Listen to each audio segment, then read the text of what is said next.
Hello friends, welcome back to our channel. இன்றைக்கி தான் first time நம்ம வீடியோ பார்க்குறீங்க அப்படின்னா மறக்காமல் நம்ம சேனலை சப்ஸ்கிரைப் பண்ணிக்கோங்க. இன்றைக்கி இந்த வீடியோவில் என்ன பார்க்க போகிறோம் அப்படின்னா, ஹரியாலி சிக்கன் எப்படி செய்கிறது அப்படின்னு தாங்க பார்க்க போகிறோம்.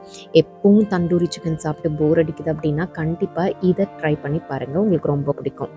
வாங்க ரெசிபிக்குள்ளே போகலாம். இன்றைக்கி இந்த ரெசிப்பியில் பார்த்தீங்கன்னா நான் சிக்கன் வந்து அரவுண்ட் 700 கிராம்ஸ் எடுத்திருக்கேங்க. மிக்ஸ்டு சிக்கன் தான், like with bone without bones இருக்கிற மாதிரி தான் எடுத்திருக்கேன். ஜென்ரலி இந்த ரெசிபி வந்து போன்லெஸ் சிக்கனில் தான் பண்ணுவாங்க.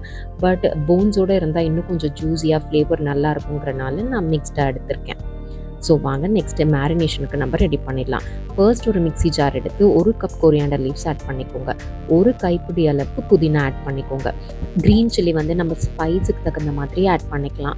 பூண்டு வந்து ஒரு 10லேருந்து 12 பல்லு பூண்டு ஆட் பண்ணிக்கோங்க. 1.5 இன்ச்சுக்கு இஞ்சி ஆட் பண்ணிக்கோங்க. 1 டீஸ்பூன் ஜீரகம் ஆட் பண்ணிக்கோங்க. அதுக்கப்புறம் சால்ட் வந்து 1 டேபிள் ஸ்பூன் ஆட் பண்ணிங்கன்னா கரெக்டாக இருக்கும். கர்ட் 1 டேபிள் ஸ்பூன் ஆட் பண்ணிக்கோங்க. நல்லா திக் கர்டாக இருக்கிற மாதிரி பார்த்துக்கோங்க. Chaat masala 1 table spoon add பண்ணிவிட்டு கரம் மசாலா 1 டீஸ்பூன் ஆட் பண்ணிக்கோங்க. அதுக்கப்புறம் ஒரு ஹோல் மீடியம் சைஸ் லெமன் எடுத்து அதை ஸ்க்வீஸ் பண்ணி அந்த ஜூஸ் ஆட் பண்ணிக்கோங்க. கடல மாவு 1 டேபிள் ஸ்பூன் ஆட் பண்ணிக்கோங்க. பச்சை கடல மாவாக ஆட் பண்ணாதீங்க. லைட்டாக வறுத்துட்டு அதோட ரா ஸ்மெல் போனதுக்கப்புறம் இதில் ஆட் பண்ணி பேஸ்ட்டாக, நல்ல ஃபைன் பேஸ்ட்டாக அரைச்சி எடுத்துக்கோங்க. இப்போ இந்த பேஸ்ட்டை வந்து நம்ம கொஞ்சமாக எண்ணெய் ஊற்றி சிக்கனோட சேர்த்து நல்லா பிசைஞ்சு மேரினேட் பண்ணிக்க போகிறோம். ஆயில் வந்து எனி ஆஃப் ஆர் சாய்ஸுங்க. 1 டேபிள் ஸ்பூன் ஆயில் ஆட் பண்ணால் பர்ஃபெக்டாக இருக்கும். ஸோ ஆயில் ஆட் பண்ணிவிட்டு நீங்கள் நல்லா இந்த மாதிரி மிக்ஸ் பண்ணிவிட்டு 1 ஹவருக்கு கவர் பண்ணி ரூம் டெம்பரேச்சர்லையோ இல்லை ஃப்ரிட்ஜ்லையோ வச்சு ரெஸ்ட் பண்ண விட்டுருங்க. ரெஸ்டிங் டைம் பார்த்தீங்கன்னா மினிமம் 1 ஹவருங்க, மேக்ஸிமம் 2-3 ஹவர்ஸ் வச்சிங்கன்னா இன்னுமே சூப்பராக இருக்கும். இன்றைக்கி வந்து நம்ம டவா ஃப்ரை தாங்க பண்ண போகிறோம். எதர் நான்ஸ்டிக் கடாய் இல்லாட்டி இரும்பு சட்டி எடுத்துக்கோங்க.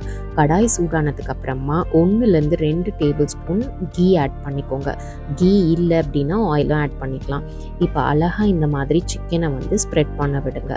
கண்டிப்பாக இதை வந்து ரொம்ப லோ ஃப்ளேமில் வச்சு பொறுமையாக தாங்க டவா ஃப்ரை பண்ணணும்.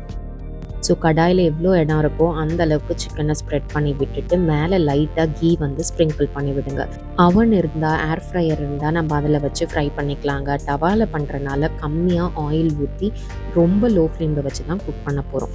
ஸோ ஒரு சைட் நல்லா குக் ஆனதுக்கப்புறமா இந்த மாதிரி திருப்பி விட்டுருங்க. ஸோ எனக்கு பார்த்திங்கன்னா இந்த 1 சைட் குக் ஆகிறதுக்கு 8 to 10 மினிட்ஸ் ஆச்சுங்க.